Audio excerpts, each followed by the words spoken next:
UFC 327 had a devastating result that affected fans across the world, myself included. And it looks like no one's gonna make this type of video, so it's gonna have to be me. UFC 327 matchups for the winners and losers. And yes, that includes JIRI Prochazka on the losers side. So yeah, I guess I'll start with him. Who am I matching him up against? If I was a matchmaker, Sean Shelby, I guess it'll be Bogdan Guskov. Bogdan Guskov, if you guys don't know, he's fighting Jan Blachowicz, I think May 6th on a fight night card. He's gonna fight Jan Blachowicz. So now this is a rematch now. Jan Blachowicz fought Bogdan Guskov, I don't even know how long ago, ended up being in a draw, I believe, because there was a 10-8 round. I think a point was taken, or there was a 10-8 round. Either one of them ended up being a draw. And then, yeah, they booked the rematch instantly. I don't know why. UFC doesn't like doing rematches most of the time, but they did a rematch for Bogdan Guskov versus Jan Blachowicz out of all fights.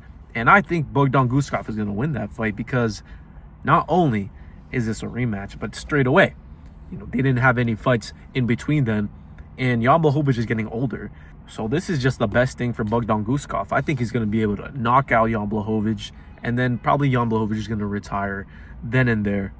Jan Blachowicz is a type of fighter where it's tricky on the first time, and you're probably not going to knock him out. I mean, not many people knocked him out. What Corey Anderson did, that's the last person to knock him out, I believe. And then even Alex Pereira couldn't knock him out. So, but, he's getting older.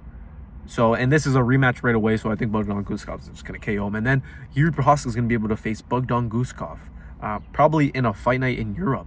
Let's make this a fight night in Europe, somewhere in Europe. Make this a main event. I don't know. Where's Bogdan Guskov from? I don't know where he's from, but I know JIRI Prochazka's from Czech Republic. They can't really make a main event there. I mean, just for JIRI Prochazka, because there's no other fighters from the Czech Republic. Just fucking imagine this shit. Bogdan Guskov looks like a pig. JIRI Prochazka is a warrior. Imagine that fight's going to be amazing. Even Bogdan Guskov, they both just have shit defense, honestly. After seeing JIRI Prochazka especially get KO'd like that in humiliating fashion, I realized that JIRI Prochazka's defense is still shit, and also Bogdan Guskov's defense is pretty shit as well. So that's gonna be an amazing fight, a crazy fight. And moving on, Paulo Costa is the victor against Azamat Murzakanov, just like I predicted. Who am I gonna face him off against? Khalil Rountree. Now this is pretty obvious in my opinion. Khalil Rountree is gonna have to be Paulo Costa's opponent if he's gonna stay in the light heavyweight division. If he moves back to the middleweight division, then that was just a very dumb decision. Like, who was he even fighting beforehand? I believe he was already set to fight. He was set to fight Bruno Ferreira, I believe, and I think he could have won that fight either way, but that wouldn't have done much for him in the ranking. So what am I saying? Dumb of him. Very smart of him, unless he was trying to move back to middleweight. But yeah, I'm matching him up against Khalil Rountree because if you guys don't know, Carlos Ulberg did injure his knee. In fact, he injured his knee and then KO'd JIRI Prochazka. Wow.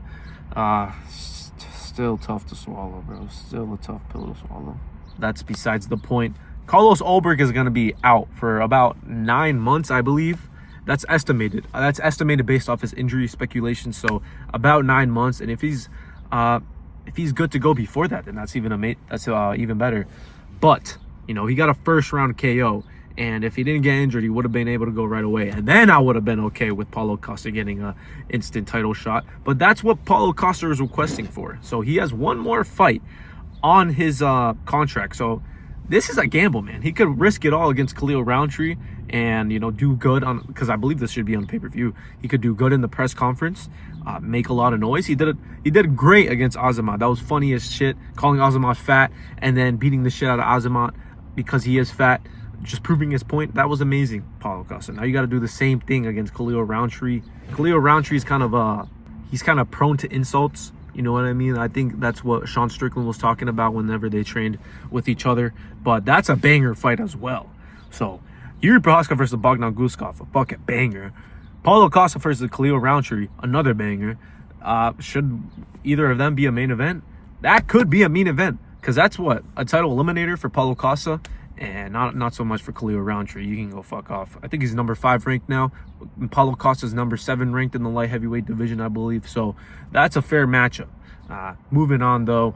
Josh Hockett, he's the winner. But he's already matched up against Derek Lewis at the White House, which is an amazing addition to the White House. Apparently, Donald Trump made that on the spot.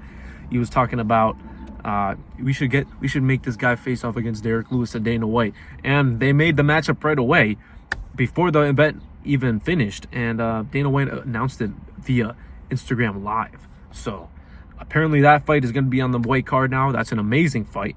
Now that leaves us with Curtis Blades. So I guess I'll match up Curtis Blades. And who would I pick? Or not who would I pick? This isn't a prediction. Who am I matching him up against? I would match him up against Sergey Spivak. Sergey Spivak is coming off a win against Ante DeLiha, which was a close win, but a unanimous decision. It was a close fight either way, but, you know, unanimous decision. All three judges scored the fight to Sergey Spivak, and I did myself. That was very disappointing, though, from Ante DeLiha. I thought he was going to actually be something amazing, but it's also impressive from Sergey Spivak that he was able to beat him, because Ante DeLiha, he looked kind of the same in his speed and everything. I just expected more from him from a 3-round fight, and he just didn't prove that to me.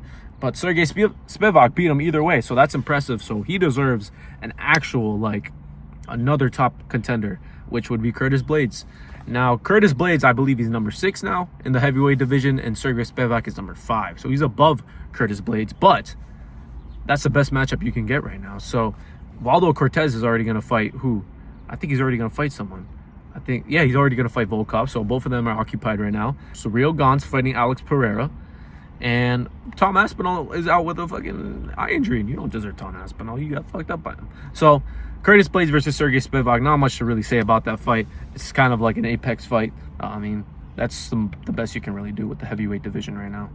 Moving on, Dominic Reyes. Dominic Reyes, who am I going to match you up against? I guess we can give you Jamal Hill. We're going to give you a bump up the rankings. I don't know if he was fighting down. I believe he was fighting down when he fought Johnny Walker.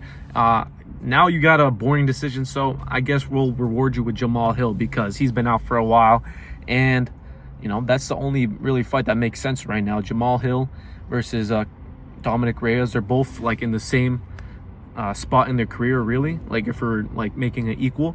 Jamal Hill just lost, like, what, twice in a row? Or 3 times? No, 3 times in a row now. 3 times in a row. 3 losses in a row, but he was just champion. But Dominic Reyes just got fucking KO'd 2 fights ago. So they're about the same thing. They're both unks. They're both, like, probably never going to become champion again. So let's just write off one of them and then build maybe a new contender. I don't think if Dominic Reyes wins, he's going to have a easy path to the title shot. But, you know, if Jamal Hill wins, maybe that's a story. Jamal Hill versus Carlos Ulberg in the future. If he can get, like, 2 nice KOs, especially if Jamal Hill can get a KO over Dominic Reyes, then I would be entertained to see Jamal Hill versus Carlos Ulberg. Maybe, no, after like 2 KOs, 2-3 KOs, and then I'll be entertained to see that fight. But yeah, I'm matching up Dominic Reyes with Jamal Hill. I think Dominic Reyes is number 7th ranked now, and Jamal Hill is I think Jamal Hill is number 7 and Dominic Reyes number 9. So, you know, good matchups there. And then the last player, or not player, fucking last fighter, might as well be a player because he's like a CPU, non-playable character, or NPC, whatever. What am I saying? Nate Landwehr, NPC, basically, because he didn't do shit in that Cub Swanson fight. Threw about like 10 strikes and then got finished straight away. But who am I going to match him up against? I'll match him up against Harry Hardwick. If you guys don't know who Harry Hardwick is, he had an amazing fight against, what's that guy's name? Whatever, I'll put a picture of him up there, and then I'll put his name as well. But the fight that they had was an absolute banger fight. Harry Hardwick ended up breaking his jaw in that fight. So, unfortunately, he's going to be out for a while, which is perfect for Nate Landwehr because I think you should also be out for a while after getting demolished like that. Just think about what you did. And also, just save your brain because your brain is already pretty much mush. If you guys don't know Nate Landwehr, he's kind of like Nate Diaz, where how they talk the same, and they also take a lot of damage, and they have supposedly good chins, but Nate Landwehr just got demolished. His chin's pretty good, though. I don't know, might be deteriorating now because that's like, I think 2 TKO finishes in a row. But yeah, he's coming off 3 losses, and Harry Hardwick is also coming off 2 losses. So this is a fair matchup, you know. They should both be pretty low in the featherweight rankings, like if we're talking about everyone in the whole division. So yeah, that's a great matchup. That's gonna also a great card. So guys, these are fucking great matchups I'm putting up right now. Yuri Prochazka versus Bogdan Guskov, absolute banger. Paulo Costa versus Cleo Roundtree, banger, obvious. Curtis Blades versus Sergey Spivak, Apex main card. Dominic Reyes versus Jamal Hill, maybe a boring fight, but I think maybe Jamal Hill could get a KO there. And then Nate Landwehr versus Harry Hardwick, that is a gem of a fight on an early prelim card of a pay-per-view. Give me the job, Sean Shelby. I'm doing amazing work here. You don't even need to do anything, just call off work. And everyone else, I think I should be the new matchmaker because I just made amazing matchups off the top of my head. That's very impressive by me. Donna spoken.